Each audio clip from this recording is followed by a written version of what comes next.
Good morning, goeiemorgen, sawubona, guten Morgen, zhao shanghao.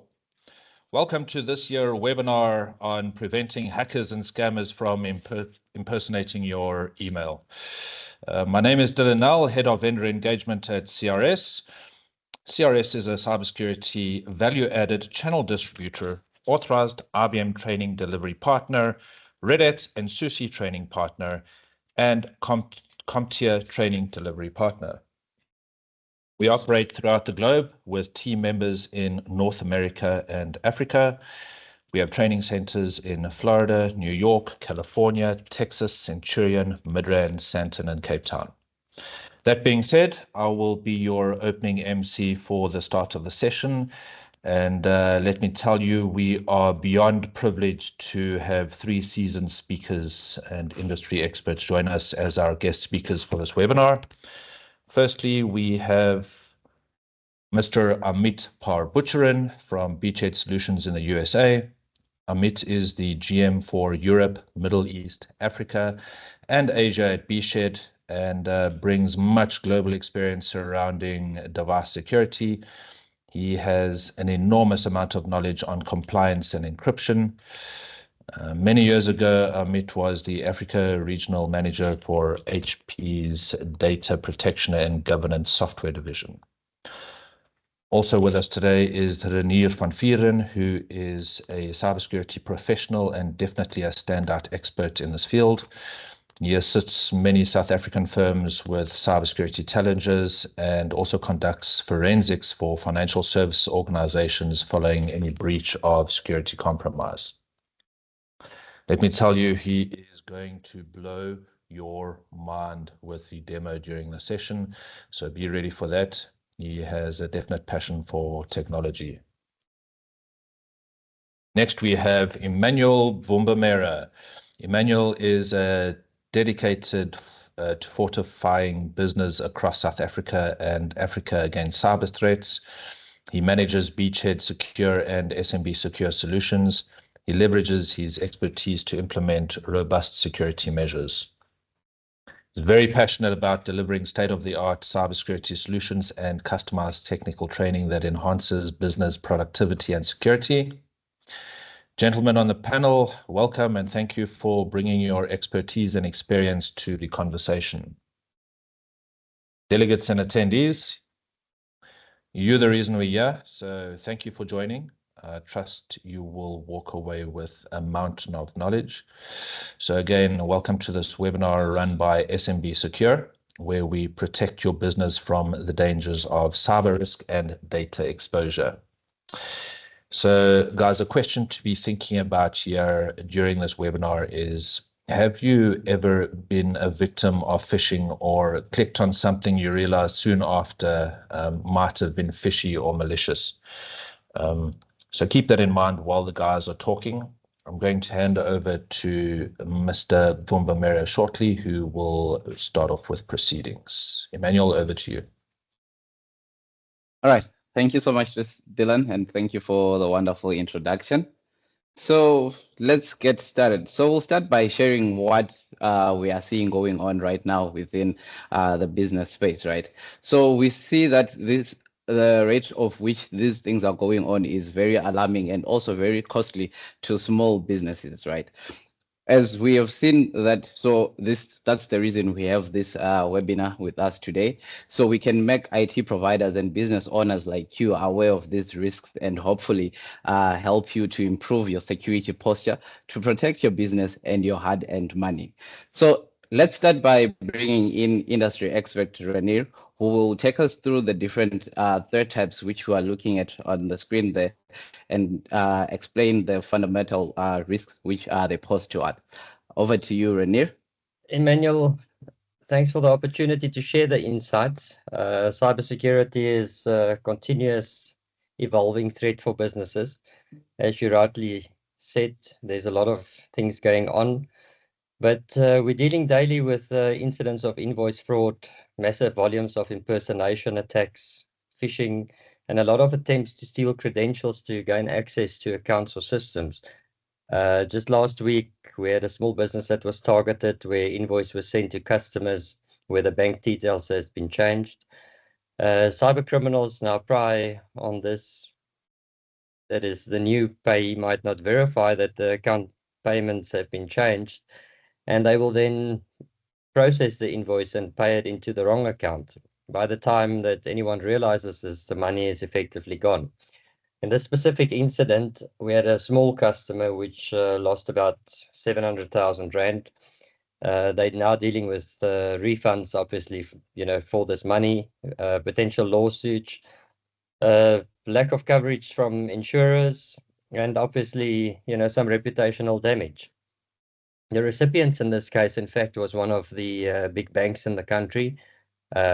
This was one of the business clients. The banks were literally tricked into believing that the email and invoice came from the business, and some failures within the bank, I guess, allowed the bank to process that payment, and essentially, mail was sent out from the supplier to the bank, looked legitimate, and the bank processed the payment. The bank in this stage decided, the business didn't have the mechanisms in place, and they weren't going to refund the money. So unfortunately, that is what we're dealing with on a day-to-day basis. Essentially, this is a typical email spoofing and account takeover, and can very easily be done if all the mechanisms are not in place. Wow, that's really scary. Scary. Also, considering this is a small business and losing such sums of money is very detrimental to their business continuity. So you raised a very good point there. Right? So now let's look and see if where these businesses stand, and to bring that and explain impersonation to more details, we will bring in Amit, and then Amit. Yeah, thanks, Emmanuel. What you're showing there is a comment that I made on a previous event some time ago. And I think, yeah, it was quite profound at the time, and people looked at me quite strangely, right? But what you heard from Renier there, the way those cyber criminals scammed, or rather deceived, the recipients was by pretending to be from an organization that they do regular business with. And by doing so, there was this line of so-called payment expectation and trust. And because it was already established, the cyber criminals then leveraged that expectation, and they were able to defraud the payee with a fraudulent payment and what we call invoice scam. Now, Emmanuel, I'd like to state further to your audience that whilst we think of this problem being linked to email and payments and things, etc., it goes well beyond that. And by impersonating someone or something, there is a good possibility of spreading misinformation, disinformation. People also know that as fake news. And of course, to cheat people, to get account details, sell stuff on the internet, etc., right? But I'd like you to stretch your mind a little bit here. I also want to warn your audience that there's a new world of impersonation that's now brought upon by artificial intelligence, or AI. And this includes deep fakes and what we call generative AI, where someone's face, voice, or even character can be faked and or mimicked and used to kind of conduct fraudulent activities. Emmanuel, initially deepfakes was primarily used in the world of pornography, for fake imagery, fake videos, etc. But now cyber criminals have latched onto that, and they're leveraging AI in a very creative way to create very creative scams and, scamming unsuspecting individuals and businesses. I'd like everybody on your audience just to think of a scenario, right, where they may be getting a call from someone close to them, that they know, but it's not from their number, of course. Saying it in their voice, the person that they know, that they've just been in an accident and, their phone died and they need to pay the tow truck, as the guy already put their car on a truck and is refusing to unhitch it. But, they actually want it to be towed by the official approved insurer's tow truck, right? So they're a bit stuck right now. And now they start speaking to you or the person they're calling in a panicking tone, and they ask, in a panic tone, can you kind of, e-wallet 500 Rand to us right now, or to the tow truck guy directly, and just help get this sorted. I want to get my car off. More panic and maybe even some crying will set in, if, generally targeting female people. Please, Emmanuel, I'll pay you right back as soon as I get home. What do you do, Emmanuel? Or what, if your audience is listening in here, what do you do in that circumstance? It's their voice, right? You can hear it. You know the person. Do you leave them stranded, or do you make that small payment of 500 Rand to just help them out quite quickly and get things sorted? But maybe you're savvy, so you want to be sure, right? And because you're smart like that, so you ask, hey, let's just switch to video. You can see the person's face and maybe speak to them. So they say, yeah, sure, and they switch to video. You see their face. You even seen the scene of the accident of the car being on the tow truck, right? And they say, hey, please, be quick, as the owner of this phone wants to leave now, and everybody else I tried didn't want to, allow me to use their phone or make a call. And this was the only guy that let me use his phone, right? Now, what if I told you, Emmanuel, that the scammers use generative AI to deepfake that person's voice, even their face, of that person, and even the background scene and the video of the of the car being on the truck, etc. And it's a legit car that So, Emmanuel, to cut the long story short here, this example seems a little far-fetched right now, but it's real, let me tell you. And this could be one of your service providers even calling you, mimicking your bank or financial service providers, and impersonating the regular contact that you might be in touch with. So you kind of trust them, you know the voice, So what I was saying here on my quote here in the screen, or on the screen, Emmanuel, is that impersonation in its many manifestations is currently and is going to be used more and more as time goes by to deceive and defraud people. And it poses a real threat to businesses and individuals. And today's webinar is just one example of how impersonation is used to defraud and scam, both people and companies. So, Well, hopefully you find that statement quite insightful or profound. Well, this is very scary, Amit, and I'm sure most of the audience didn't even have never given this much thought. Now, staying on the topic of email domain impersonation, Amit, can you elaborate a bit more about what some of the risks are for a business, and why should business owners even care about preventing their email domain from being impersonated, right? What's the worst that could happen? Very good question there, Emmanuel. But I think before we go there to actually answering that question, let me quickly unpack for your audience how attackers typically abuse email to defraud recipients, right? They commonly, and what we see, they commonly use 4 ways to do this. Now, don't get me wrong, I'm not saying there's other ways or other methods that they would use, but these are the common ones of what we see occurring right now. The first there listed is interception of the email, right? This is where a hacker, Emmanuel, would intercept the email being sent over the internet, because as we know, emails being sent over the internet are in open text and unencrypted. And it allows them to then make changes to either the email and or the attachments, and then continue to send it on to the recipient. This usually involves a method called man-in-the-middle attack. It's quite technical to do, and so it's not done very often, and only really done in very targeted scenarios. Now, when I speak to people, Emmanuel, many people, when they tell me, oh, the invoice has been changed or the account's been hacked, they assume or they think this is normally what has occurred when there was a compromise. But in most cases, it's not, Emmanuel. The scammers are also there to make money, right? So they take the path of least resistance. They take the easy approach. So most likely the scammers have used another alternative or similar method to initiate the compromise. Now, your best defense for this first scenario of interception is to ensure that one is using end-to-end encryption for the communication channel, as well as for your actual correspondence.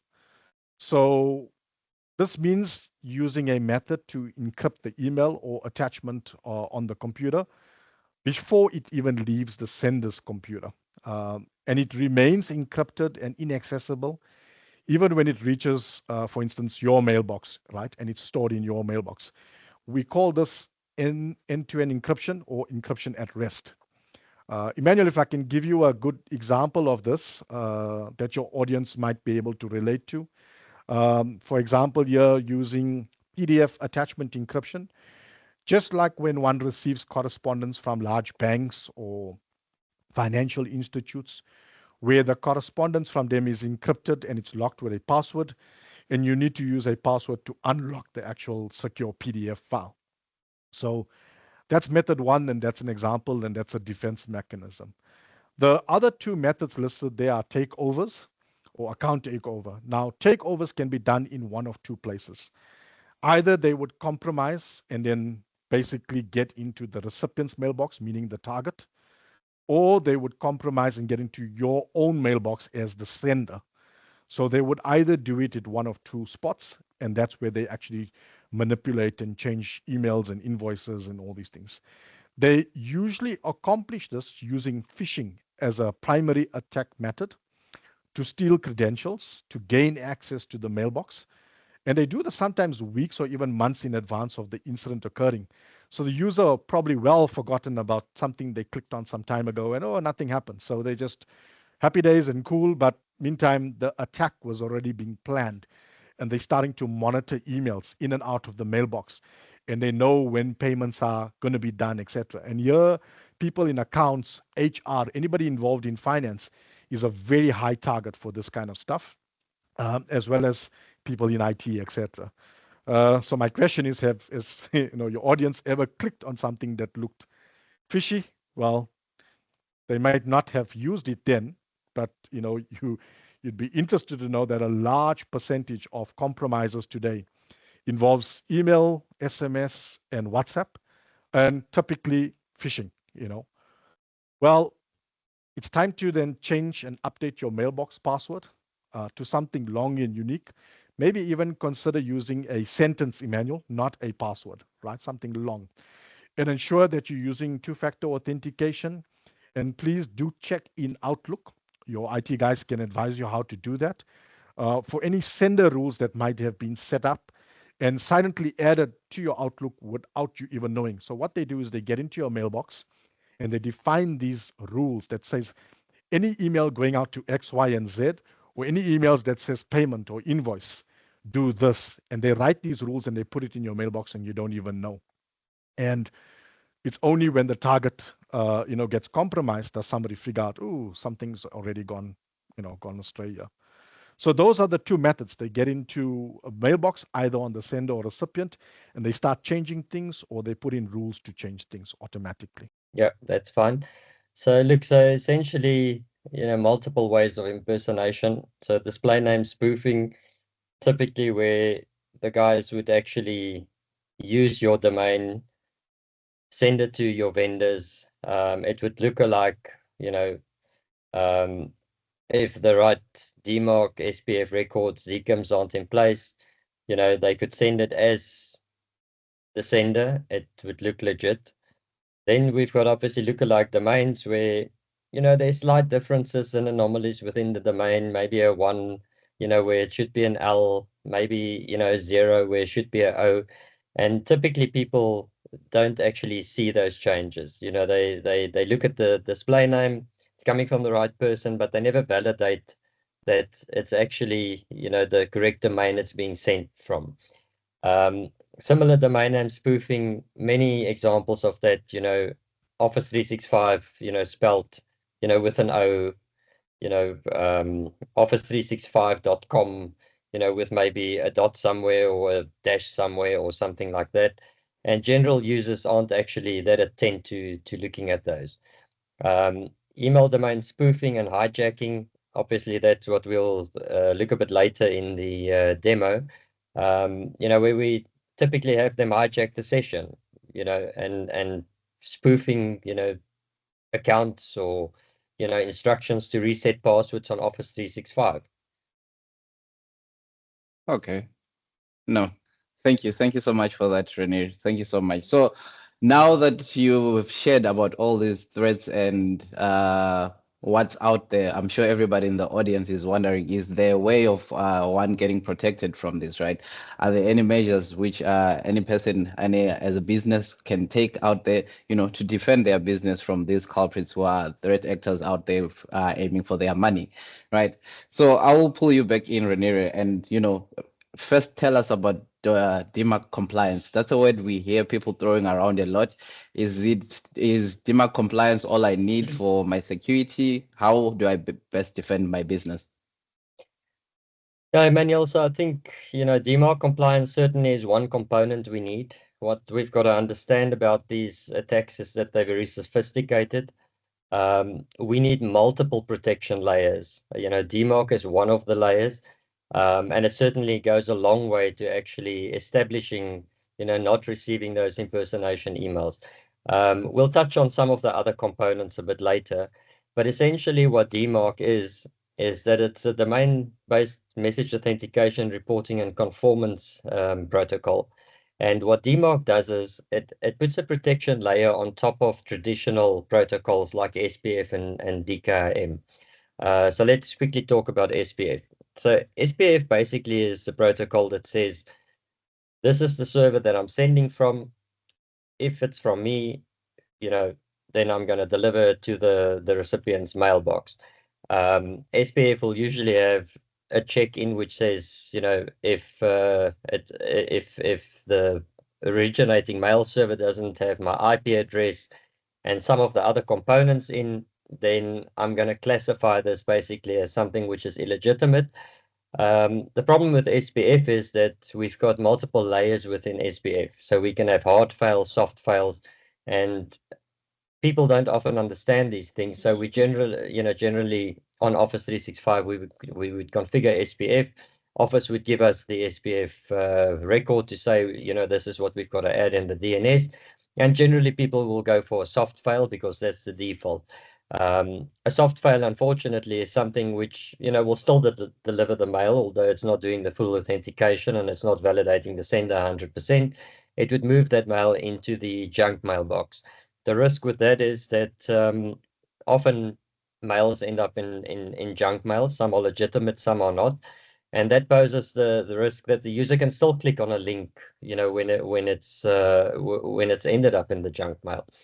Then the other thing that companies use is obviously something like DKIM.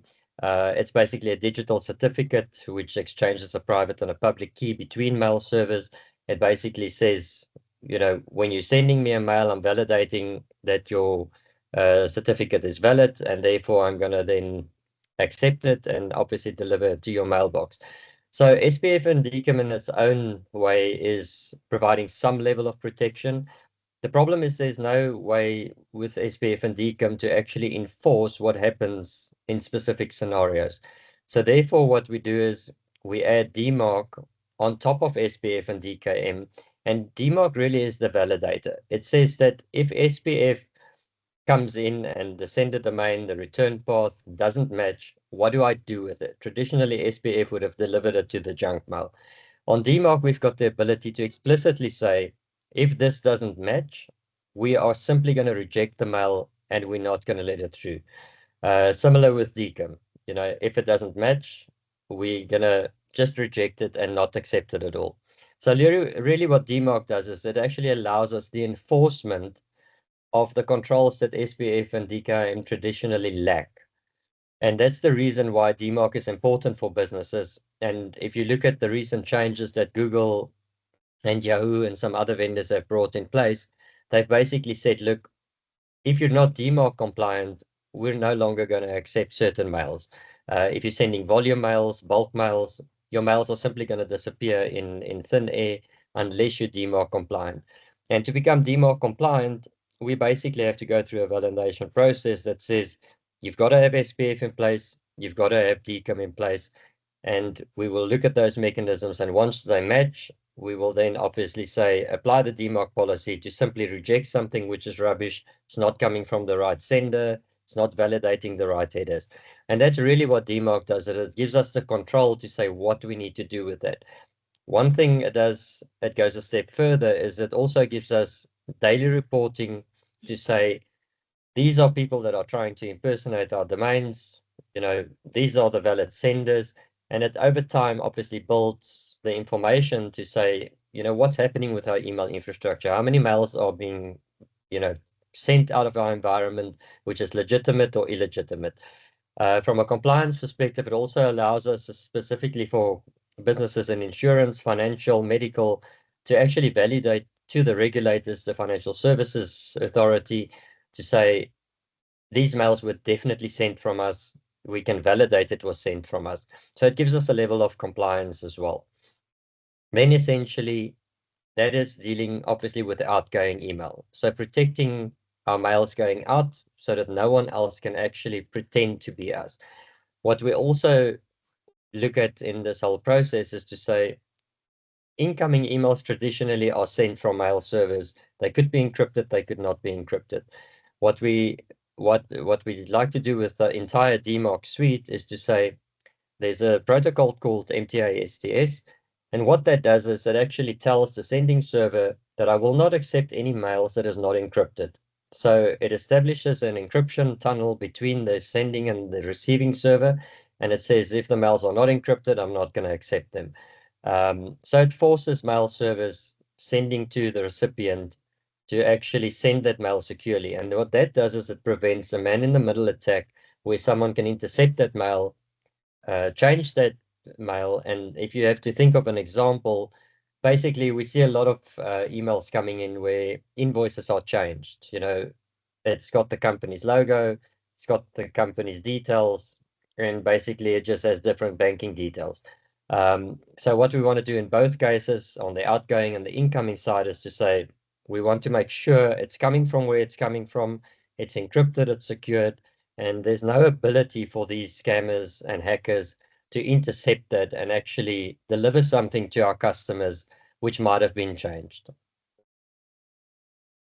All right. No, that was quite a mouthful there. But then, as we've come to understand about security, right? Security is always a journey, and there's always layers to this, right? Perhaps, Amit, if you're back, please share with the audience the other things which they might consider doing once they have these records in place. Yeah, thanks, Emmanuel. And just I guess to start by saying, when it comes to security, one must take a multi-layered approach to securing data and defending against possible risk, right? Just proceed with that slide there, Emmanuel. Well, this means that you have to be doing more than one thing to protect your business, your users, and even your recipients, as Ranier described there. I've basically highlighted maybe 5 other things that, besides DMARC and TLS, that one needs to consider. These are critical components that I guess I would recommend that you consider implementing in your practice or your business. And first and foremost is user awareness and training, right? It's a very important thing to do, Emmanuel. A secure user gives rise to a more secure business. So for business owners on this webinar today, I would say it's absolutely critical that you do this in your business and that you strengthen what we call the human firewall. As your users typically will act as a shield between cyber criminal activity and your business systems and data. But please, if you're considering this or you have to do it, please note that it's only valuable if it's done constantly and ongoing, because your poor user has to stay ahead of the security awareness curve. They need to be constantly aware of risks and what people are doing and what scammers are doing, so that they can help shield their system and your business and your money. Secondly, Emmanuel, I'd also strongly advocate that business owners implement and make use of end-to-end encryption that works both in transit and at rest in the recipient's mailbox to secure any correspondence which contains sensitive, confidential, or maybe even personal data, right? Which, by the way, is also required by the POPI Act. If your audience is not aware of that, you are obligated under law to safeguard and protect that personal information that you transmit. So secure PDF email encryption, attachments encryption is a great option to implement for this. Thirdly, there, kind of, let's not be fooled, right, Emmanuel? Not all phishing emails can be caught or blocked, and even the best of tools out there and security policies, can't seem to stop them. You will get a few that will slip in. Now, what is important for those ones that actually slip through and get into the user's mailbox? Yes, training should help the user be suspicious and be wary about those kind of emails. But what's important is that we need a way to back the user. So if they feel uneasy about an email or they see something that, oh, this looks a bit off or slightly suspicious because their training has been teaching them that, and now they're in doubt, we need to be able to help them to be able to do technical inspections of those suspicious emails and to be able to tell if it's phishing or not. Now, unfortunately, Emmanuel, even artificial intelligence or AI-based tools will not beat actual physical inspections because there's just so much more to look at that AI in itself can't just simply look at. So it's important that we back and support the user. When they see something suspicious, for instance, press a button and somebody's going to physically check this thing for you and make sure it's safe or not. Fourthly, there on the list, my recommendations, Emmanuel, is securing your mailbox in itself. And that is paramount. So please do ensure that users' mailbox can't be easily compromised. And when I say that, it's by ensuring that the access to them is secured using strong passwords plus two-factor authentication. And it's not to say that it can't be beaten, but at least attempting to do it just straight off the bat is a little bit harder for your scammers. And again, here, most of the compromises we've seen begins with phishing and the attacker gaining access to the mailbox, right? So fifthly there, Emmanuel, and this is probably a very valuable one, no matter what type of business you're in, and it can save your business money and headaches. And that's dealing with this, as a hot tip, right? Please try and implement a process when it comes to paying someone brand new or making a payment to a new account, or there's a change of an account number or bank details. Always verify through another way using a different channel. What I mean there, Emmanuel, for example, if somebody's received or one of your audience members received an invoice for payment and they received it via email and you are paying to a new account or you're paying to someone new for the first time, so they're not set up as a beneficiary on your bank account, do call or even WhatsApp your regular contact on the other side to verify and re-verify the bank details. And please do not reply to that same email to try and verify it or to send an email and verify it, because we don't know if your email or the recipient's email has already been compromised. And so that leaves you very vulnerable. Use a different method or different channel. Lastly, Emmanuel, and I'll reiterate what Ronir was advising there in the previous slide, right? A business should not be accepting emails which do not use a secure encrypted channel to transport that actual email over the internet, where it can be intercepted and some form of change could have been performed. This means you have to force the use of what we call TLS encryption for those inbound emails. So kudos to Ranir for raising the flag on that. Now, any legit business using a modern and secure email platform like G Suite or Office 365 or something will typically be having this in place. But the scammers and the hackers and the people who are wanting to do, fraudulent things usually use untrusted and unsecure mail servers to accomplish their task, which we know is the target for the hackers. So they'll not be using this kind of protocol which Radin was talking about. So it's okay for you guys to put in a strict rule in place to say, as a blanket rule, we do not accept unsecured emails. I would almost advocate to say, Manuel, that no compromised purchase order or even invoice is worth a security compromise to your business. Okay. So yeah, I think the great news for your audience there, Emmanuel, is that SMBsecure as a package actually addresses and sorts out a lot of this for them, including the implementation of DMARC, the ongoing monitoring of it, user awareness training, implementing secure PDF attachment encryption, and even a free, what we call check for fish service, which is doing that inspection that I mentioned, free of charge for SMBsecure users. And also what Ranil said there, ensuring the use of TLS encryption. So beyond the protocols that Ranil mentioned, I'd advocate these 5 other things that one could consider doing to protect and safeguard your emails and your business and your money ultimately. Hopefully Thank you. that helps. Thank you so much for that, Amit. Because as we understand with security, it is multi-layered, right? Because one defense is never enough, and like cake, it's always better if it comes in layers, right? So now we thank you for iterating on what's out there for us, right? So what are the business benefits of implementing this, right? Now we have all these procedures in place, we have the tools in place, we have the strategies and policies in place. What are the benefits, right?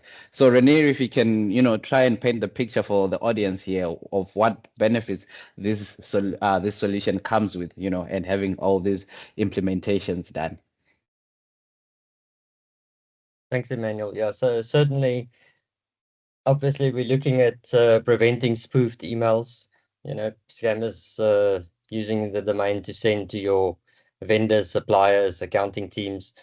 That's obviously one of the big things we see. It's a hot topic at the moment, and they're finding very creative ways to actually, send accounts out, get bank details changed.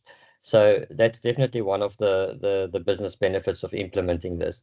The second thing is obviously reputational damage. Once you've made a payment to the wrong account, you've got to refund money. It does affect a level of your reputational and brand at the end of the day. The other thing is also that it will boost your email reach. If you look at Google, Yahoo, recently in the last 2 months, they've implemented very strict rules in terms of not accepting mails that are not DMARC compliant. So we're talking about the deliverability and obviously the trust. It goes about the trust, who's sending it and do we trust them sending it. From a compliance perspective, insurance perspective, obviously, this allows us to adhere to industry standards, for things like Google and Yahoo, but also to actually tick the boxes, where we've got cyber, liability cover. Those kind of insurance companies no longer just, blanketly insure these things. They want to make sure that you've got, these things in place, so that if there's an event, they will pay out on the basis that you did have the controls in place. Obviously, what we're seeing a lot is a lot of bigger companies are forcing smaller companies to comply with vendor requirements, making sure they've got the right levels of security in place to protect their customer data and their business data. Obviously, industry standard mandates, frameworks comply to all of those. Email deliverability, we spoke about that. You would have noticed possibly if you're not DMARC compliant at this stage, if you send mails to Gmail, they'll just disappear into thin air. So that's become important. And then at this stage, Google and Yahoo took the first steps to actually say, you've got to be DMARC compliant. We're expecting that Microsoft will follow suit, and obviously a number of the other vendors like the Mimecasts and whatever the case is. Oh, that's quite interesting, Renee. So is there a way for businesses, to assess their risk of their domains? And if there is a way, how do they go about it? Yes. So essentially what we've done is we've created a link on our website, on the SMBsecure website. You can basically put the domain in there. It's going to do a scan. It's going to tell you you've got SPF in place, you've got DKIM in place, DMARC in place. It's going to check for the MTA. If there's any problems with any of those specific components, it will highlight them to you. It will also give you a domain score. Generally, most domains that we deal with, would start on a F, and we'll work it right up and implementing those controls, to actually getting it to our A+, which then basically complies to everything, to get the domain as secure as possible. Okay. And Ranier, you chat to a lot of business owners daily, right? So tell us, what are some of the things you hear them asking for when you chat to them about their security posture? And what is it that they want when they are speaking to you about security? Yeah, Emmanuel, so I think, people generally haven't got the time in their businesses. They've got, maybe one or two technical guys running around. They've got outsourced vendors. IT is busy. Business needs to function. So what I'm finding is, people don't want to deal with the technicals. They want to make sure that they've got these things in place that's being taken care of. People want to make sure that they're protected. In most cases, when you're dealing with financials, insurance, medical, and other businesses, they want some kind of an assurance, and that's why we produced a report to actually say this is the level of the security. Obviously, our role there is to make sure that, if there's something that's problematic, or suspect, that we alert the customer, assist them in dealing with that. The entire process obviously minimizes the risk for the customer. And then obviously we want to help, to show compliance. In terms of meeting, insurance stipulations where you've got, cyber liability cover, we obviously want to assist in making that easy as possible and being able to tick that box and provide the proof to the insurance company, or to auditors, that you've got these things in place. And then I think the big thing for SMBs is, cost at the end of the day. You can look at multiple different vendors in the industry, and implementing something as simple as a DMARC service, is a fairly expensive service. So what we've tried to do is obviously make this product as cost efficient as possible for SMBs, but providing them with some of the best technology in the world. And that's really what we've tried to achieve with the product. No, thank you so much for that. And as product manager of SMBsecure, I would assure you that we understand what small businesses go through, right? And that is why with this service you're able to get your implementation assistance. Not only that, you do not need to even worry of what's going on behind the scenes, because this is fully managed for you, right? The service is fully managed for you, including those remediations as well. You also get the ongoing monitoring, so that at any given stage, that there's somebody out there looking out for your domain, making sure any risks which are there are being taken care of. You get your proof of compliance in the event that you get a regulator knocking at your door, asking if you have these security solutions in place as well, right? And you also get a domain health scan certificate every month, showing you the health status of your domains, because we want you to be rest assured that the protection which is being implemented on your domain is lasting, right? So it's not a once-off service where you continue paying for it, but then you no longer know what you're paying for. And then with that, we don't charge you per email, so you get unlimited emails per domain, and there is a record retention with that. So it is quite a comprehensive package, allowing you to get the most of what you would need as a small to medium business, right? Because those are the businesses which are fond to me as SMBsecure product leaders, all right? So let's get practical about this, Rennie, right? So yes, I want this. So what are the steps? If you can just walk us through the workflow of how one would go to have this service implemented, and how does one move to become compliant? Yeah, Emmanuel. So generally, step one is that we'll obviously do the analysis of the domain. We'll configure the domain. We'll set up, basically some reporting. We'll publish some DNS records, which is, a very simple process, one or two records that we add. We then move over to doing the analysis, which, generally we would recommend 1 or 2 weeks, run the analysis through the system.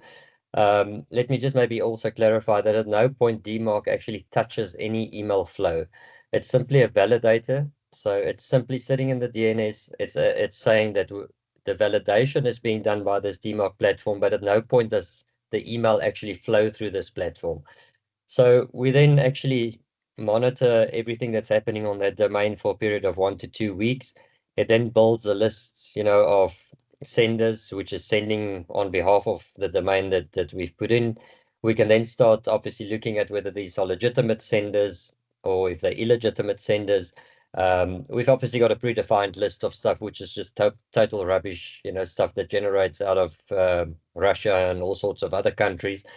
And then once we've gone through this process, we identify, we confirm with the customer, are you using things like MailChimp, Office 365, all of these things, any unknown sources that we're not familiar with, we at that stage obviously discard.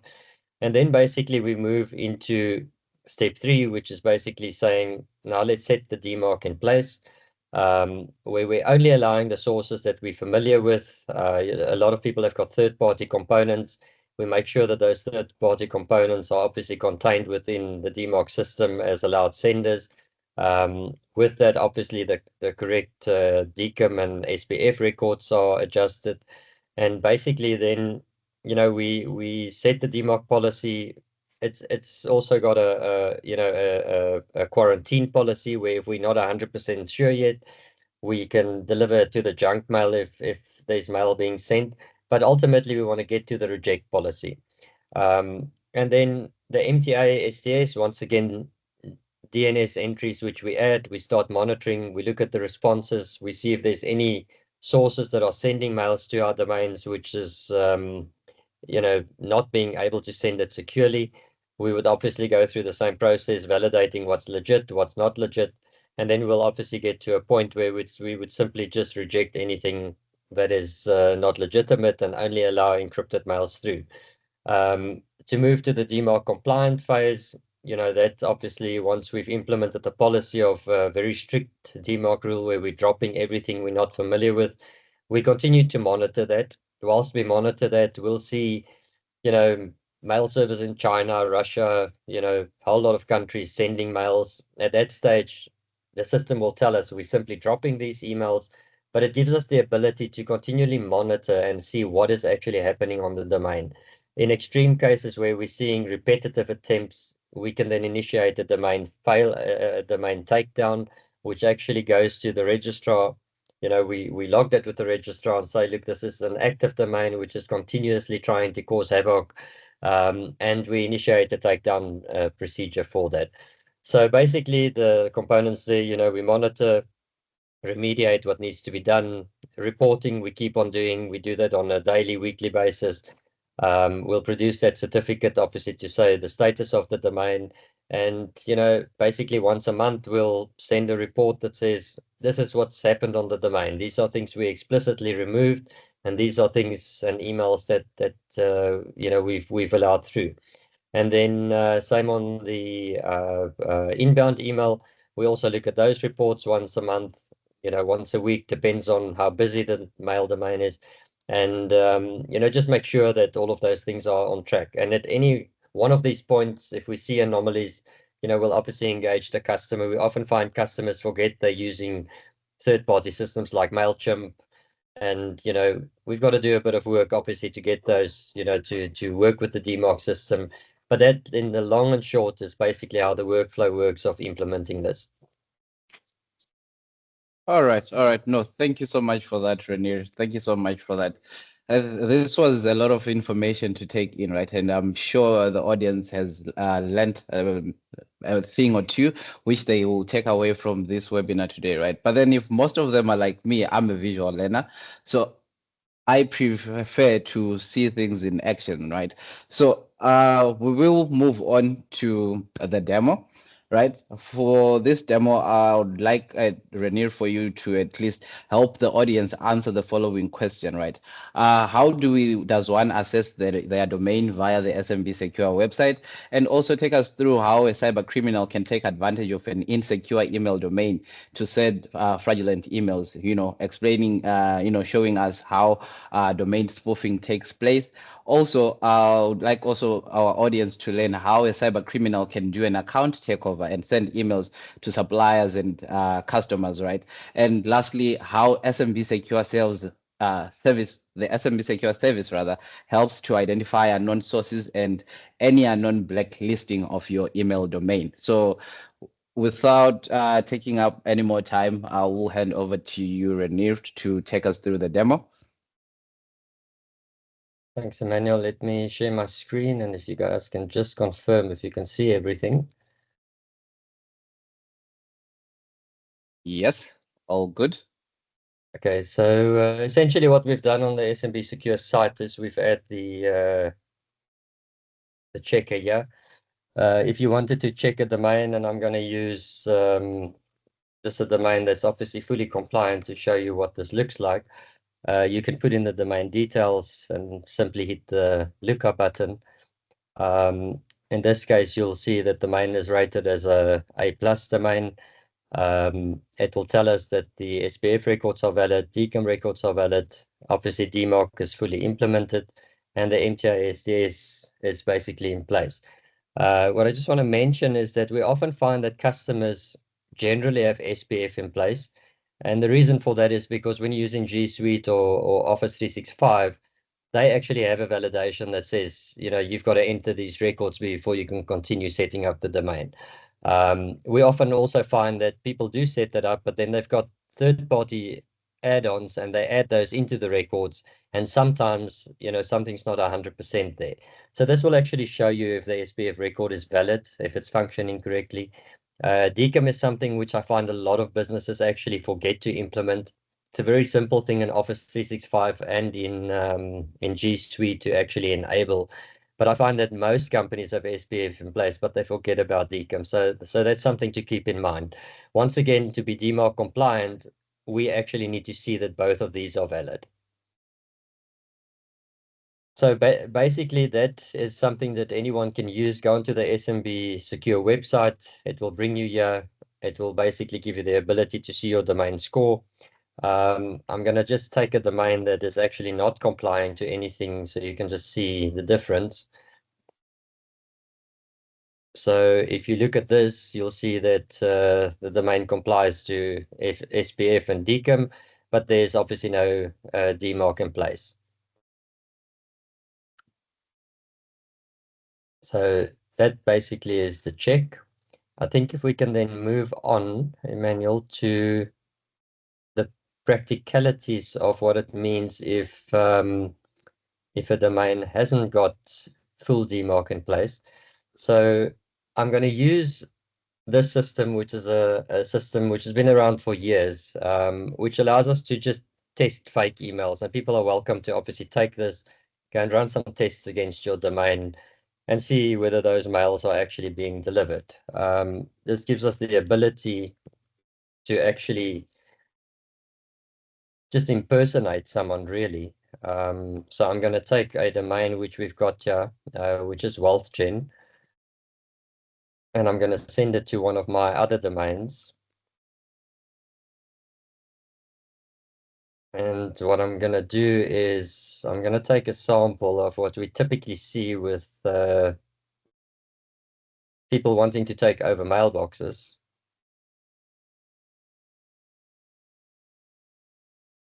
So I'll paste my content in there. Once again, I can obviously, use a system like this to send, changed invoices, whatever the case is.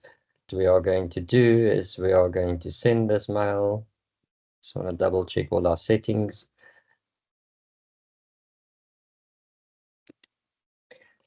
So we've sent it to a domain which is on Office 365. If you look at my junk mail, I'll just wait for that email to come in.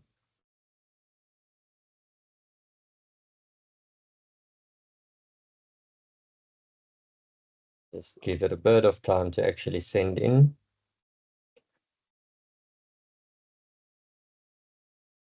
So Renier, this service you're using, this is something which is openly available on the web that anybody can make use of.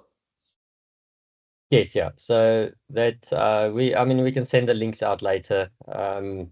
As I say, this is basically a fake mailer. It doesn't comply to any standards, so it allows you to, to test your email infrastructure.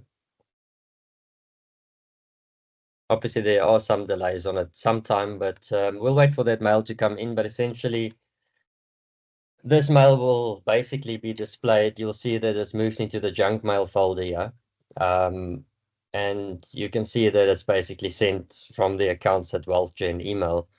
Now, most people, when they receive something in junk mail, it could be legitimate junk mail, or sometimes, legitimate business mails end up in the junk mail folder.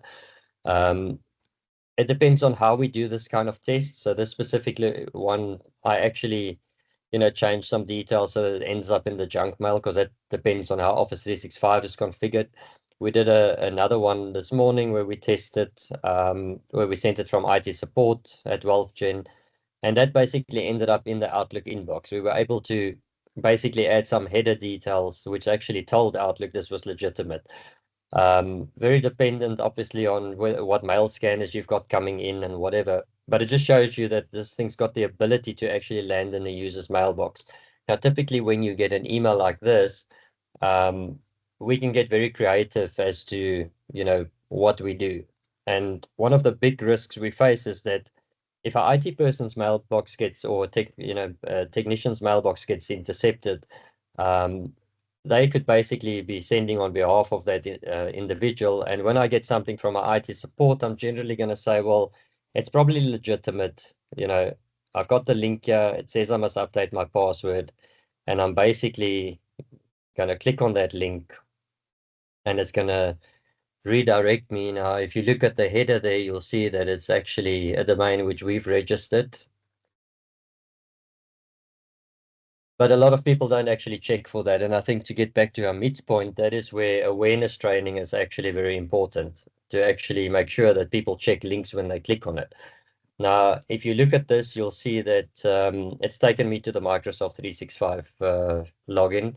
One key thing to note is that if I enter anything here and I submit, the fake system which I'm being redirected to is actually querying the Microsoft Auth 02, and it actually knows that the password is incorrect. And at this stage, you can see I'm not on the Microsoft site. I'm on the redirected site.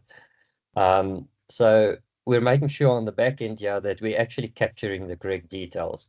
So if I basically put in the password for this account and I sign in now, you'll see Microsoft's actually now returned that Auth2 response saying it's valid. And it's asking me for the two-factor authentication, which I just quickly need to get on my authenticator. And does it query the authenticity of the OTP code as well? Yes, so same thing. If I put in the wrong code, it's going to tell me it's not valid. So it actually does all those checks for us, and that's how clever these guys are. You can see now you get the standard Microsoft kind of, do you want to save your account or whatever. So at this stage, from there we can redirect the page to Office 365, whatever the case is. The interesting thing is that we've got a utility running in the background on a Linux system. And if you actually look, can everyone see the screen? I know sometimes it's not that bright. Yeah, it is visible. Okay. So if I look at my sessions here, you'll actually notice now that on this Linux platform, we've captured the username. We've captured the password already. And essentially, we're now halfway there. We also know that that user has put in their two-factor authentication. And what we want to do now is basically just copy the session ID. I will then move over to a Windows machine. I will go onto the Office 365 legitimate platform. I'm going to sign in. And then essentially, I've got something which is called a cookie editor here. I'm going to just clear any previous cookies. And then I'm going to import that cookie session that I've grabbed on the Linux system. And I'm simply going to refresh the page. And you'll see now that the cookie session contains the password that was captured in this session here, as well as the two-factor authentication, which was captured when I entered it. And essentially, I've now, within 3 minutes, gotten into that user's mailbox. And that is essentially how quick it is for unsuspecting user.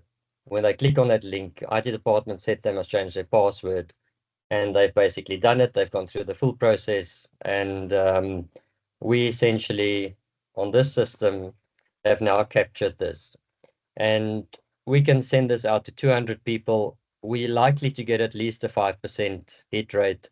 And this system will just continue building all of the details, and we'll be able to extract the cookie session. And that's really what the cookie session hijack is. Typically what the guys would do from here is that they would actually then, within the mailbox, go and set up rules within Outlook. So they'll set up a rule that will actually move into a subfolder.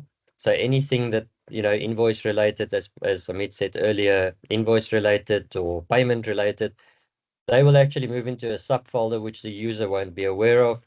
And that's the reason why Amit said, when we get a payment request to change bank details, phone the user on the other side. Because what the guys will do now is the user will continue functioning within their Outlook. They wouldn't know any difference. The hacker would actually sit in his subfolder and actually grab all the emails of the rules he's been creating, and the customers that are sending invoices and whatever, all their details will be in that rule set. He would then email out of this mailbox, so that shows legitimate, it's coming from the right place, it's passing SPF, it's passing all the relevant factors. And that's how actually people get scammed into making those kind of payments, unsuspecting. And they don't know that these rules are running in the background on Office 365. Now, the interesting thing is that a lot of people haven't got the mechanisms in place, especially in SMEs, to have advanced spam filters like a Sophos or a FortiGate or whatever, to actually look for the content of these kind of things we're sending. But if you're also looking at the mail that I've sent, I've done them from Gmail, I've done them from different places, from legitimate domains. So they look very legit, and this is what we've got to actually protect people against. So that basically is as easy as capturing the details. If you look at this email that we've sent in here, essentially what's going to happen is, and let me move over to the DMARC system. So what you'll see on the DMARC system is that this is the domain we've sent the email in on. The SPF obviously and DKIM, was in place, but the DMARC was not actually set. It was actually in training mode. So it's allowed us to deliver those emails. But once we actually move this, and if I can just show you, basically, let me just re-authenticate here. So basically, once we've re-enabled the DMARC, which will actually specifically say, look, this didn't come from the right place, the system actually will keep that stat for us, and it will start showing us how many emails were sent. They were threat emails. It will show us where they originated from. You'll see that this specific service we're using is in China. Once we click on that domain, it will then give us, sorry, let me just log in again, yeah.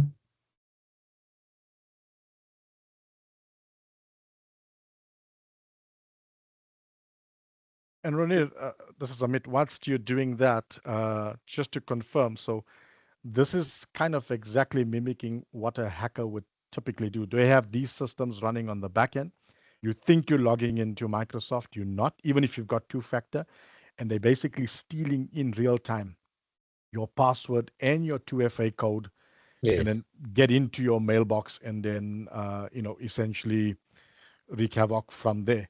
Are they, once they get into your mailbox, right? I mean, that cookie session that they use, is that lasting forever, or do they have limited time to do something before Microsoft kind of resets it or something like that? I mean, so once again, that depends on the implementation, and that's why we're saying that, implementing DMARC, SPF, all of these things, it's not a single form of resolving this, but it adds obviously a lot more layers into protecting us. The problem is that cookie sessions depends on, how the system is set. Some of these cookie sessions could be valid for 8 hours, they could be valid for 15 days. And that's really the problem, is we've got to address security from multiple aspects. We've got to make sure our Office 365 is as secure as possible. We've got to make sure we've got the right spam filters in place. We have to have a holistic view to security to make sure that we can cut out all of these. But definitely, these cookie sessions, depends on the setup of the system, could be valid, for a week, 2 weeks, whatever the systems are set. Now, typically what a hacker would do is, they're going to send out 1,000 of these things, and, they'll just start listing the sessions if you look at this. And they'll start filtering through all of these and see where they got a hit, where someone actually, submitted all the details, went through. Typically what you'll find is that they're very quick. They're not going to wait for 15 days. They're very quick to actually look at that, as it comes in, see which mailboxes they can get into, because what they then do is they already start preparing, the attack. They start creating the rules within Outlook, because very few people look at, the rules that are created in Outlook. They then leave that mailbox for 2 weeks, 3 weeks, 4 weeks. They continuously, log into it and basically, start looking at, who are these people sending to, what invoices are being sent, the amounts of the invoices. I mean, if you look at the scenario we had last week, 700,000 rand is a lot for a small business. So obviously they're not going to bug with a 3,000, 4,000 rand invoice. They hit the big guys, 700K, 300K. And the problem is once the payments are released by the banks, it's very difficult to actually get these payments back. Yeah, and I think two scary bits that are picking up in your demo here, Renier, is one is we advocate for at least having two-factor authentication and things, but we can see now from your demo, just how easy it is with this cookie session hijack for a hacker to actually then bypass. So you think your account's protected, but they're still able to get past it. That's the first bit. The second bit is that most small business people I know, when I chat to them, they kind of take an Office 365 subscription. Somebody just gets it set up very basically on the portal, and there's no security expert to make sure, beyond the defaults, things are refined and tuned, etc. So Yes, most exactly. people are susceptible because the defaults are probably going to leave that session, cookie time for an extended period, which means this hacker's got enough time, hours or days. And as you said, they are fast, right? So they can do a lot more damage when they got more time. Exactly. So yeah, scary. All right, sorry. If I can just, distracting. sorry Go guys, back if I there. can also just add in there, if you don't mind. Once the hackers have access to your mailbox, they would generally, especially if it's a Gmail mailbox, they would then have access to your password store and that sort of thing as well. And a lot of people actually send themselves their passwords, all of their passwords, into one email account, and it's generally in your personal email account, right? So these guys are clever enough to, obviously, to search for your passwords, and then possibly and most probably have access to a lot of your other account information as well, accounting systems and that sort of thing. Yeah. And then what we often find is that our big risks generally originate with finance users. So we often find that the finance users are so busy, and usually they're not that tech savvy. And they're the guys that click on something, especially, if I sent that email from the CEO at the business, the accounting team generally, they don't look at where it came from. It's got the display name from the CEO. They generally just action it. And that's part of the problem is that, and that's where awareness training comes in. So we find that there's specific areas in businesses where there's a lot of weakness, and accounting is one of the items. Over the last 6 months, we've dealt with multiple customers where they've released payments, where they didn't actually check the invoice details, as the bank details have changed. And that just seems to be, accounting teams are the target for this. Renier, I can tell you, I'm not even in accounts. Sorry to interrupt you there. I'm not even in accounts, and I love clicking on links. So send me whatever you want. I always click on them. Yeah. And I think the key is that you'll find that some of these mails will end up in the junk mail. Obviously, for the purposes of demo, we can't go through all the technical caveats and how we can and can't do it, but we can get very creative with some of these third-party systems where we are able to deliver that email into the inbox. We're able to show that it's coming from the CEO, and that's really where people get tricked. But I think to get back to the DMARC, Amit, is if you take this domain, you'll see that the DMARC's already picked up, that we've sent some mails there that shouldn't have been sent from that system. It's given us the IP address. The DMARC system very cleverly tells us exactly the details, who the registered ISP is, who it belongs to. And, we've got a takedown procedure here. If need be, we can initiate that takedown procedure. It tells us how many times they've tried to spoof through this platform, to our accounts. And this is really, what makes the DMARC service more superior than having traditional SPF and DKIM, because we can't get this information out of SPF and DKIM. And that's really why it's important to elevate the level of protection. Yeah.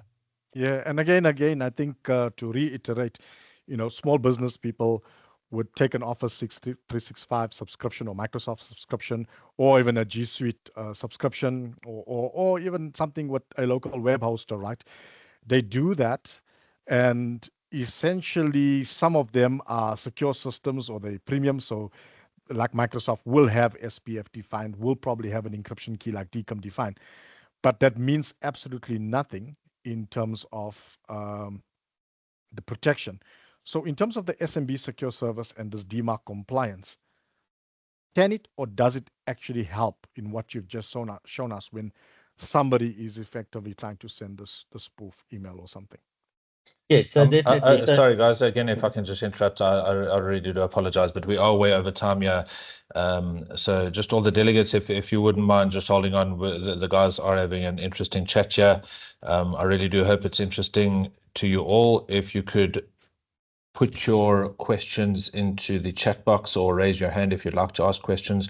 At the panel, guys, do keep in mind that we do have questions coming in, so we still need to get to Q&A. Sure, we'll wrap up. We're just going to show the DMARC stuff now. Sure. Yeah. So literally, I mean, this is the last part of what we're going to show. This is the information that we get, what's compliant, what's not compliant, invalid flows. And from this is obviously what we look at protecting, making sure that only the relevant stuff can send. I think, Amit, we've shown the report. I don't know if there's anything else you want me to show. No, I think we're good there. We can open up to questions. So back to Emmanuel and Dylan as our moderators, and any questions you might have, technical or business related, both for Renee, myself, and Emmanuel, and we'll welcome those right now. Whilst we're queuing up those questions, just to reiterate, Renee, if a customer now puts this DMARC in place specifically, right, and that email that you just shown us as a hacker, trying to capture those things. In terms of the protection, are we saying that basically it would not reach the actual email box, because at that point the DMARC system would have already picked up that this is a spoofed email and therefore not allow that to come into the mailbox? Yes, correct. So essentially the DMARC actually enforces what SPF and DKIM does. Yeah. And it basically will have a hard file, and it will say, not coming from the right place, the IP doesn't match, the domain sender doesn't match, and it's simply going to drop it. It will disappear into thin air. It will not be delivered. Yeah, and the attack mechanism, right, as you've shown us there, is typically still initiated by basic phishing, because what you did was sending a link. And as soon as you were able to get somebody to click the link, you were able to fake a Microsoft login page and allow them to log in, give them a perception that, hey, you're legitimately logging in, but steal all of their credentials and then log into the real account and then basically get into their mailbox. So a lot of it starts with phishing. And I think therefore, again, like you said, the awareness training and our check for phish service that comes with SMBsecure is really valid. So Yes. back to you, Emmanuel. Do you have any questions in queue to pose to us or open up to the panel? We actually do have a couple of questions. The first one that I actually like quite a lot here is, it's going to jump back to Renier. When the guys are logging in, doesn't that MFA code only last for 60 seconds? That's a question by a very good looking gentleman by the name of Yossi Cohen, by the way. Yes, so that code lasts for 60 seconds, and that's why we're saying that, you know, when I'm doing a targeted attack, I'm actually looking for that information as soon as it comes in. So I've got the session captured. I can then log into the system. The problem is that once I've got that token token period is valid for a very long time. So unless I then log in again where I'm using a new two-factor authentication, you know, or code, you know, that session is valid and I can continue, you know, running with that session. I mean, if you look at generally, most users when they log into Office 365 these days, and I think I've got some of my clients on this call as well, they actually log in once, and the next time they enter their two-factor code is only 30 days later, because they find it frustrating for users to actually have to change this. So once again, all depends, you know, how the business is set up, how often the business, you know, wants users to re-authenticate. It really depends on multiple different aspects. But in most cases, I find that most businesses, you know, if it's on the same machine, they tick that little box that says, keep me signed in, you know, for 15 days or whatever. That's the time frame I've got, Unfortunately. I think, Dylan, to weigh in there, let's not confuse the 2FA code that gets generated on your phone, which is like changing every 30 seconds, to the session cookie or the token that Ronnie's talked about, which is what he's actually stolen. So he didn't steal the 2FA code. He stole the, once they logged in, he stole the token that is valid. So let's and that token can keep them logged in for, like Renier says, for however long they need to be in there. Yeah, absolutely. And I find that most businesses have got that set on their standard password policy, which the auditors define, which is 30 days. So for 30 days, my session is going to be valid. And for me, I've set it to like 700 days, so I'd never have to use that two-factor or anything else. Exactly. Don't accept invoices from Dylan. Sure. All right, next question. How does DMARC help prevent email spoofing and phishing attacks? I think you can take that. Yeah, so essentially the spoofing, now we've got to just distinguish between two levels of spoofing. So we get display name spoofing, which means I'm getting the display name as Renier, but in the back end, the email address is a Gmail or whatever. That's something obviously which comes down to user awareness. Where we've got a legitimate email that's being impersonated, DMARC will actually simply reject that email. So once we've got the SPF records in place, and once again, as I say, also multiple components there, you know, we've got a hard fail on SPF and a soft fail on SPF. But, you know, if we've got a hard fail implemented, it will reject the spoofing attempt completely. It will not allow that email to pass. Almost here. Okay, cool. Dylan, you remember that slide that Emmanuel and Renier spoke about with regards to, you know, what business owners want? So as much as Reniel's talking a little technical there. You mean besides money, right? Besides money. I think the important thing to remember is don't sweat the technicals. This is all done for you. So, you know, it will all be sorted out for you. Okay. All right. Got it. Thanks for that, guys. Next question. What role does SPF play in verifying the authenticity of an email sender? So once again, SPF obviously has got a string of records you've allowed. So SPF says I'm allowing Outlook, you know, Office 365 to send. I'm allowing specific ranges of IP addresses. I'm allowing maybe MailChimp. You know, so all of those records have to be in SPF. And generally what it does is the receiving mail service says, you know, I'm validating this against these things. So Office 365 can send that IP address, can send, MailChimp can send. So that's really what SPF does. The problem, what SPF doesn't solve for us is it doesn't explicitly say that if it doesn't match that, then I must actually discard it completely. So what you'll generally find is with SPF is, you know, if you've got a soft fail, you know, the tilde at the end of the SPF record is going to still end up in the junk mailbox. So SPF does fulfill, you know, obviously a level of protection. but it doesn't 100%, tell us what to do with those mails that are really, really malicious. And that's where the problem comes in, is they could still be delivered to the junk mail. And if we've got the return headers very cleverly crafted, they could be delivered into the inbox. I don't know if that answers the question. It's a mouthful, but it definitely does. Anybody would like to add? We do have questions rolling in, yeah. So perhaps I can move on to the next one. The next one, yeah. Yeah, this is a good one. Can you explain how DKIM ensures that the email or an email hasn't been tampered with during transit? Okay, so DKIM essentially says that it's got a key on the sending server, and the receiving server retrieves the key, and it says, this is my signature when I'm sending you an email. The signature has to match. So I've got to receive the signature in a matched format. And if it's not matching, then it probably didn't send from the correct server. So that's really what DKIM does. It simply says that it's got to match the signature when I'm sending out. So pretty much a whole bunch of things happening in the background that we can't see, that need to happen in order for things to remain legit.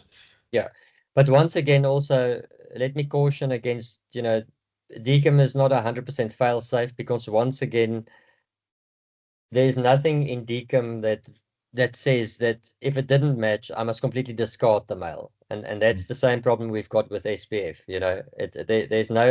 There's nothing that actually tells SPF that I've really got to discard this. So most likely, it could still not match, and it's going to end up in the junk mailbox. It depends on how Office 365 G Suite and all these things are configured. If you're using something like iCloud, it's got less functionality for spam filtering. So Yep. you've got the ability, although both SPF and DKIM will protect you to a certain level, it's not 100% fail safe. Yeah, I'd Okay. weigh in here, Dylan, just to add that exactly what Ronit is saying. DKIM and SPF are standard protocols, but the glue to make the security work is DMARC. And if you don't have that set up and in place properly, those protocols are inherently insecure in their own right, standalone. Yeah. And once again, one thing we must keep in mind is that SPF as well as DKIM, if we've misconfigured Office 365 or we didn't set all the right rules, emails could still be delivered, right? Whether they fail SPF or not, because, sometimes people forget to set the settings, they forget to go into the phishing protection on Microsoft and enhance the level of that. And DMARC really says, before it even reaches there, if these things don't match, I'm simply going to drop the emails. I'm not going to allow it to even get to that platform. Okay. Good. All right. This question ties in with exactly what you're speaking about now. How does DMARC, SPF, and DKIM work together to improve email security? Yeah. So once again, DMARC, to be able to implement DMARC, I must have SPF and I must have DKIM. Once I've got those two, I can then obviously use DMARC as a mechanism. But DMARC is also not that prescriptive. So it basically gives me the ability to say, look for SPF or for DKIM. I don't have to have both of them. But what we suggest is that, to be full DMARC compliant and to get the best benefit and security out of it, is that both SPF and DKIM must, 100% be in place. And then also, if you look at DKIM and SPF, you'll see that there are two options on both of them. There's, once again, a soft fail and a hard fail option. As I said, the hard fail means you don't match, I can't find your IP address where you're sending from. I'm going to simply discard the mail. The soft mail says, well, look, it looks like it's coming from the right sender address. The IP doesn't match, but I'm going to deliver it to junk mail. So DMARC really enforces what needs to be done if if SPF and DKIM's validations fail. Got it. Okay, that's very interesting. What are the consequences of not implementing these things on your email domain? That is DMARC, SPF, DKIM again. So look, once again, I think, if you haven't got SPF, domain spoofing is going to be, a fact. It's going to happen. SPF is usually one of the ones which, I'd put in place first. DKIM, as I say, that's just a certificate exchange to say, this is who I am. I've got the right certificate. On the other side, I'm validating it. But once again, you've got to have all these components in place, to actually protect yourself. It's not possible, to protect yourself 100% in any of these scenarios. There's maybe still going to be a 1% chance that something could slip through with all of these things in place, but it's going to maximize your ability to, protect yourself as much as possible. And I think that comes back to all of the other components we spoke about, right? Is the awareness training, everything else we do, we've got to holistically look at security, to make sure that we protect people. I'm with Hey, you. Dylan, let me bring in a different analogy here, right? So I'm a trustee at the estate I stay in, right? And I was trying to explain this to some non-technical people. So maybe if you can just indulge me for a minute. I like to think of DMARC as the security guard at the boom gate or at the entrance to the complex or estate or whatever, right? That is the gatekeeper. And the trustees could have, or the body corporate could have said, hey, you know what? We don't allow anybody into our complex walking in. So they must have a car, right? That essentially could be the container. That's the kind of the DKIM bit, right? Then the second security is like, hey, they must have a driver's license and you must capture their ID number when they come in. And if they don't, sorry, do not let them in. And that is a rule that we've stated or put in. And so the gatekeeper or the security guard at the complex, that is your DMARC. That is the gatekeeper preventing things from even coming to the mail system. Now, of course, there could be some weaknesses if it's misconfigured or that guy's not trained. That's what Ronir was talking about, the whole monitoring and configuration. But as you can see, DKIM being the car, so no pedestrians, and SPF being the driver's license, no entry. Those are just the protocols.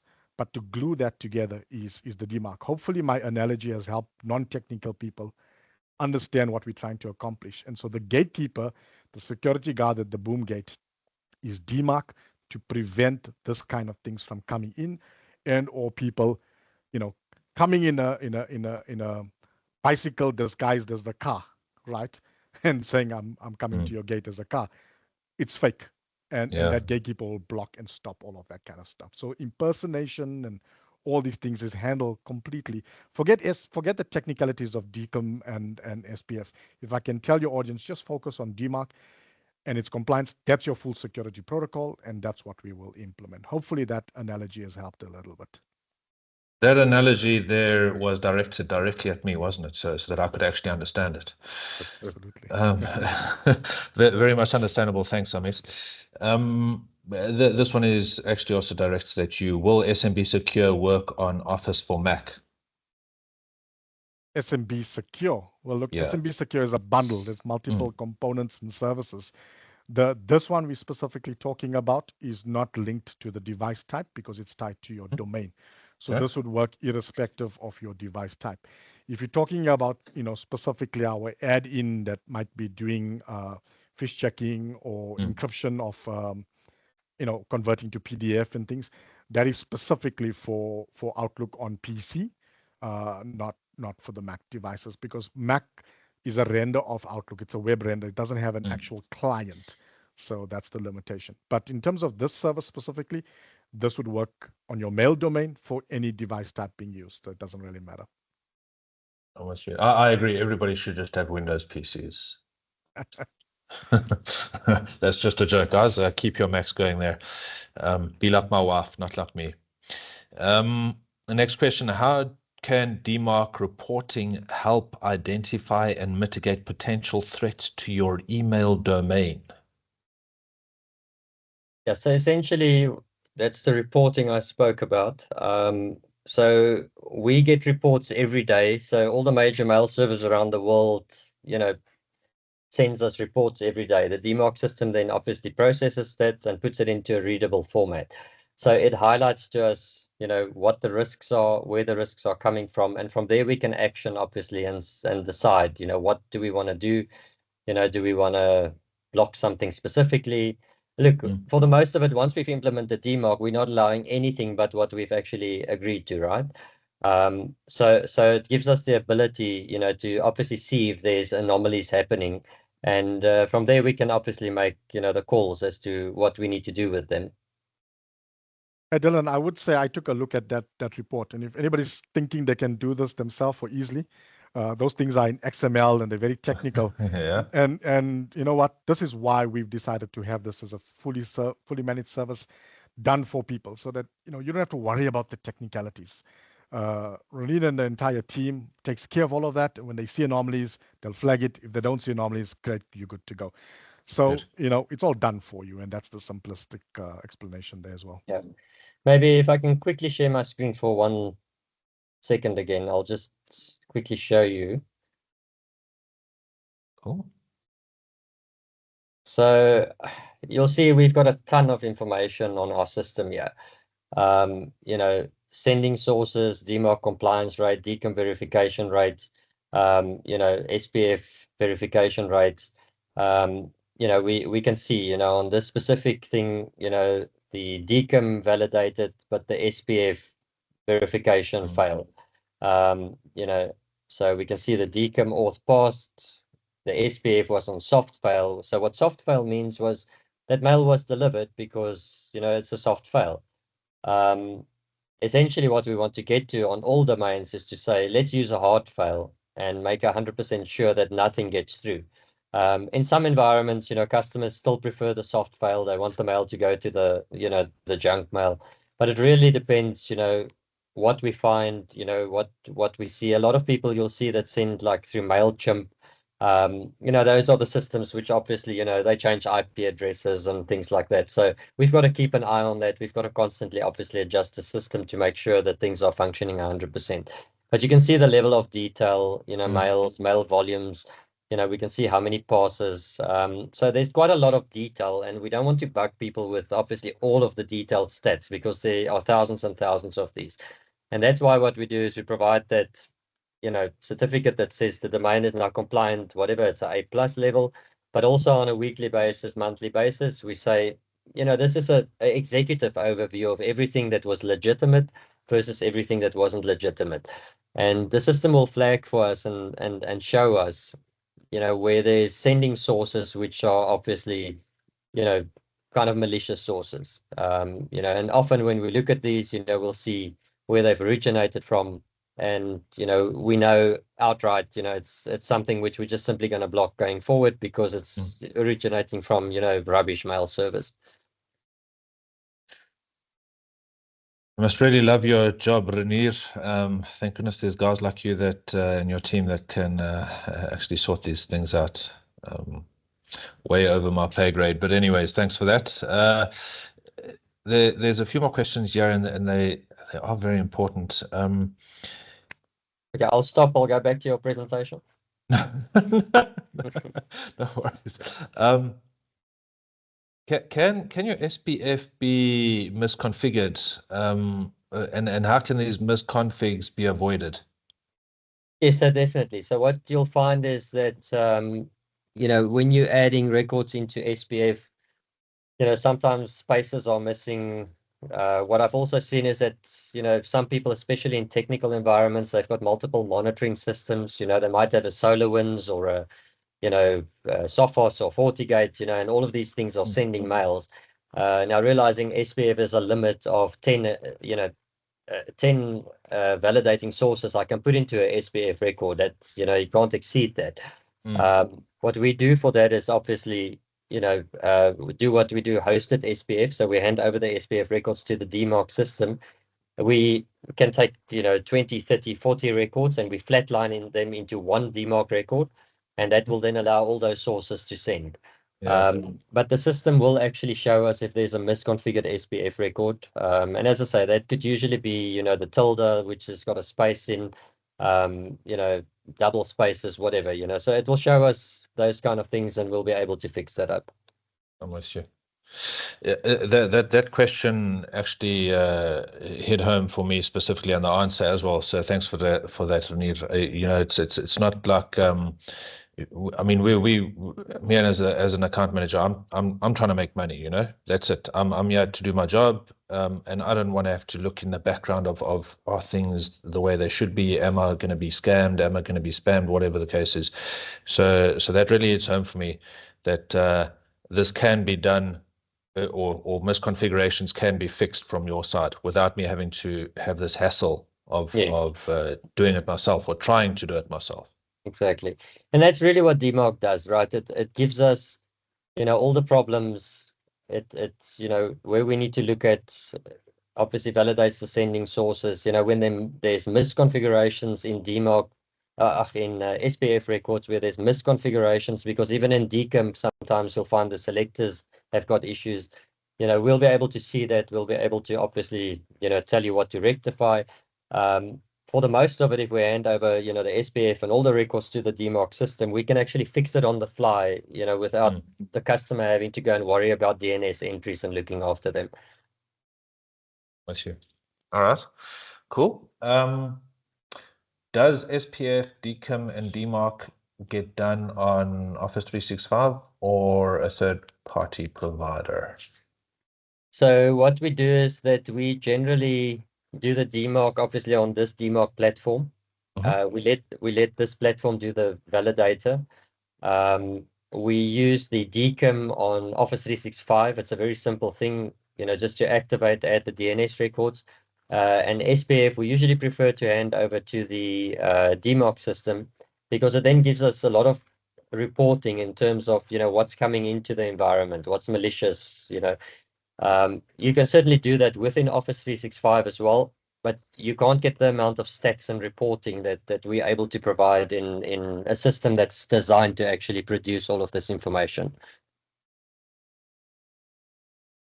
Okay. I'm with you. Okay, perfect. Does DKIM or implementing thereof affect the delivery rates of your emails? So does it slow it down or anything like that? Yeah, so no slowdown of any of that. Once again, when we implement all of these things, we go through that phase, which I think Amit said, 1 or 2 weeks of evaluating. So we simply, putting no policies in place. We're just adding the DNS records. We collect all the information. And at that stage, we obviously know what we're dealing with. But I have seen no slowdown, and, we're running some fairly big environments, fairly big mail volumes, and reporting through this platform. And yeah, we haven't seen, any slowdown of emails. Okay, perfect. Nice. What steps should be taken to transition from none to a quarantine or reject DMARC policy? Jesus, that's intense. Yeah, so very simply, the none policy is there for us in that stage where we're actually evaluating. So we're actually collecting all the information of what's happening on the domain. Once we're comfortable in a week, 2 weeks, largely depends on how big and complex the client is. We obviously validate. We're familiar with these specific services. We know they're sending. What we then do is we can move into a quarantine stage.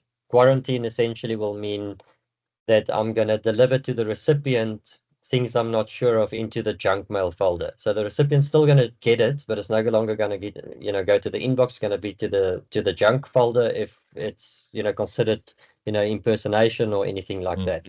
And then the third stage and the implementation phase is really the reject phase, where we're saying we're actively rejecting stuff we're not familiar with. And then we've got the two other options. We can keep the modes in relaxed mode, which once again can still deliver to, the junk folder, or we go into strict mode where we say we're simply going to just drop everything we're not familiar with.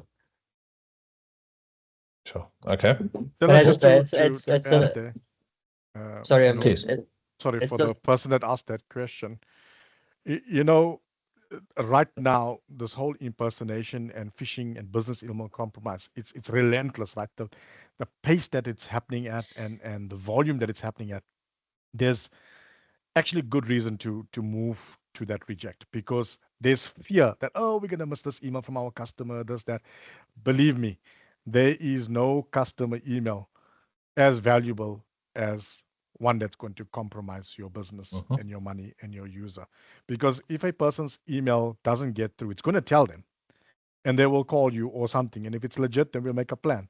But hey, if we're not catching that at the gate, then we're already allowing risk into your business. So I think I want to make the point that even when we were doing some projects, there was nervousness around, ooh, well, reject, and ooh, we're going to miss emails from our customers and people. That's what that monitoring phase is, and Ronit and the team will pick all of that stuff up and we clean it up. But you want to get to that reject, because you don't want to accept things, even things that look legit. You don't want to even accept it, because if that person comes to that gate and gets into your complex, they're going to break into the cars, they're going to steal things from the houses, etc. And we want to stop it right there. So Yeah. there's no person entering that's good enough, no email coming in that's good enough to say, hey, we'll allow you on the basis that we think you're okay. Nope, sorry for that. Yeah, Sorry, and Ronit. let me also say, we've implemented over 50 customers on this platform in the last 3-4 months, going through that exact process. To date, we've had no major issues. We get the occasions where people forget, that once every 3 months they send out maybe bulk statements or something, and they never actually added that, IP address or that mail system as a valid sender. So it's really, those are the kind of small things which happens, but it's quickly to actually fix those things up. That's why the initial phase is important, just to measure and monitor, and make sure that we're actually making sure we know where mails are being sent from. I mean, guys, there's an alternative. Yeah, we could go back to using the post office. I'm not sure if you'd get the stuff that you need in a reasonable amount of time. For sure. All right. Or perhaps facts. Okay. How can DMARC, SPF, and DKIM enhance your overall brand reputation and trustworthiness? Well, that's very clever question. Yeah, so look, I think what you'll see is that, DMARC is kind of fairly new in the last, I guess, 8 months to a year. You see DMARC is now becoming, a buzzword. But I think when you're starting to deal, and specifically when you're dealing with auditors like we do all the time, we deal with pension funds and financial services and asset managers and whatever. If you look at the audit compliance that gets pushed down to the guys, you'll find now that even the insurers are starting to ask, have you got these things in place? So that's the one thing. The second thing is that, deliverability, we know now where mails are going, we can track them, we can trace them. And then I think, just for reputation purposes, I find a lot of people these days saying, oh no, but these guys haven't got DMARC in place, so that's insecure. When you're dealing with a new vendor or a new customer, often they do a check now to say, well, what is the security these guys have got in place? So, I think it's something which is busy being molded as becoming a standard, and eventually, people are going to say, well, it's non-negotiable. You've got to have these things in place. Yeah. Agreed. Sorry, one more thing is, I think it also gives us that ability to say, guys, we've got everything in place. If we ever had an event, we can prove to the insurers, the regulators, whatever the case is, that we took all reasonable measures, right? All reasonable precautions. It's like implementing the email encryption, the device encryption. We took all reasonable precautions to protect our customer data. And that's really what it's about. It's about just what is good practice at the end of the day. We all dealing with businesses here and environments where the ultimate goal here is we're protecting the end consumer. We've got to make sure that we protect the information, and that's really what all of us are trying to achieve here. And I don't think anyone wants to be on the on the wrong side of a POPI or Cyber Act, where they've disclosed information and they were proven not to have the stuff in place that could have prevented it. Look, I for one am definitely trying to steal all that information. You know, the more the merrier. So, guys, if you'd like to send me your bank details, login details, please be so kind. Renee, Ramit, Emmanuel, I just want to thank you for your time. We're going to have to call it. We've gone almost an hour over, and there's still questions just rushing in. So, guys, please keep posting your questions. We will get back to you personally. And if you find a question on here that you do want an answer to, but it wasn't asked by you, please feel free to just like or repost that question, and we will get back to you. But we could run into the early evening, and it is Thursday, which is Bra Day, so definitely don't want to take up everybody's time. I think that's about it. Everyone, thank you very much for attending. I really do hope that you've learned something and that you can take something away to your companies, your jobs, your families. Peace be with you, and we really do appreciate your time. Thank you. Thanks, everyone. Thanks, Dylan. Thanks, team, for having us. Thank you, guys. Cheers. Thanks.